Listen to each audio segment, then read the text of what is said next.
If there's one thing that we can learn from the Mars Volta's return last year, it's their ability to reinvent themselves for a newer sound.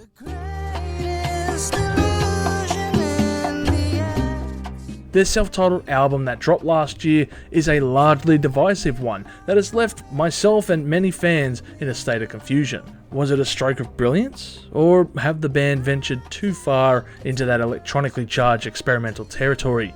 Will they continue down this path for their future efforts? Or will they go back to their sonically smashing roots like on prior releases? It's too early to tell what direction the band will take in the future, but what we can address is the present. And as of recent, the band have released a new album called Chiodi ti Maldiga mi Corazon. Oh, fucking diabolical. Yeah, I'm pretty sure I butchered that. Simply put, this is an acoustic rendition of their self-titled album from the year prior. No additional or bonus tracks, just each one of the 14 tracks from the original album done in an acoustic setting.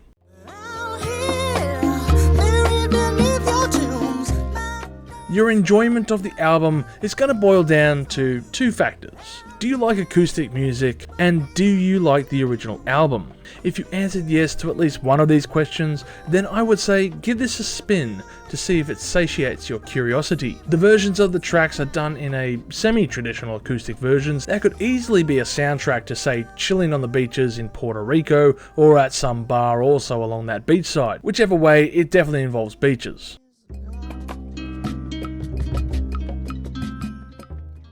I think the main question on people's minds who haven't heard this release yet and were very apprehensive towards the original album is, does this version make the tracks sound better? Well, that answer is subjective, and if you want to boil it down to a simplistic question, then I guess your simple answer is a vaguely empathetic yes? It's more in line with their previous styles, bringing the music back to basics with guitars, but it's still not akin to their earlier chaotic styles. It's not some freeform jam of their tracks, but a rather refined, perfected version of their earlier works, and it serves their purpose. The songs are rather simplified acoustic versions of their counterparts with little to no flair added. For example, it could have been spicy if, say, the lead single Black Shine was played out loosely and utilised more of the backing band that was involved in their music video to perform a freeform jam piece in the middle of this song.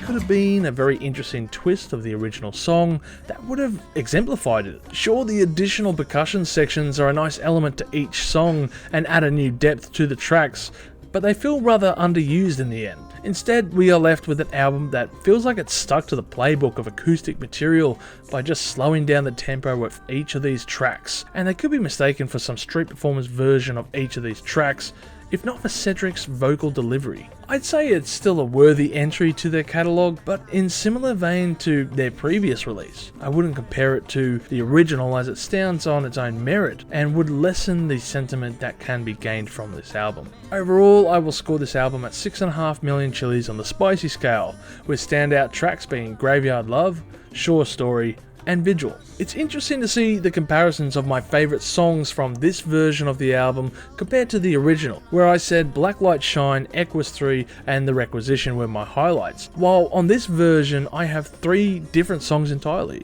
So again, it's a testament to the band for their reimagining of the album. One of the best examples I can think of was on Equus 3, which is largely an electronic track compared to the acoustic version, which has none of that.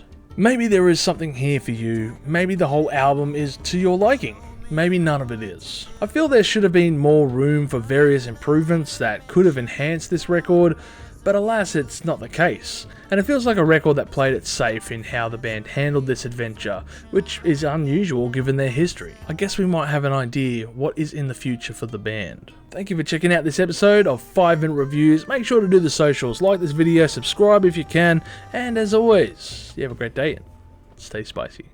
Thank you for tuning in to this episode of Live Listen Erased. And if you have enjoyed this episode, make sure you share it with all your friends. Don't forget to subscribe to our Chili Con Carnage crew so you can get notified for all the future videos that we put out, as we put out videos every Friday. Also, we are on Discord, Facebook, Instagram and Twitter over at Live Listen Erased, so make sure to tune in over there. And don't forget to like this video so that our manager can stay very happy.